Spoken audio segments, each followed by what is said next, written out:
LDP jedina je opoziciona grupa u parlamentu koja zahteva da se u deklaraciji jasno navede da je u Srebrenici počinjen genocid. Poslanički klub Manjina, koji je deo vladajuće većine, oni ističu da nisu predlagači teksta, te da će tek tokom rasprave odlučiti o eventualnoj podršci.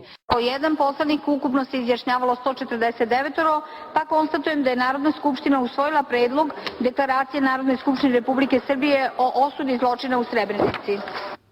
Skupština Srbije je pola sata iza ponoći osudila deklaracijom zločin izvršen nad bošnjačkim stanovništvom u Srebrenici jula 1995. Vi ste vidjeli da je rezolucija prošla samo sa jednim glasom više od većine, da je bilo velikog natezanja sa fantomskim poslaničkim grupama kao što je Jedinstvena Srbija, čiji je predsjednik inače bio Arkano Borac, radi se danas o gradonačelniku Jagodine, gospodinu Palmi. I eto, u tom smislu još jednom vam hvala i mogu da kažem da sam evo već na samom početku mog boravka ovdje imao priliku da upoznam predsjednika vaše opštine, gospodina Palmu, popularnog Palmu. Večeras popio sa Palmom kafu, s vama porazgovarao, došao ovdje da pričam i da se šetam Jagodinom,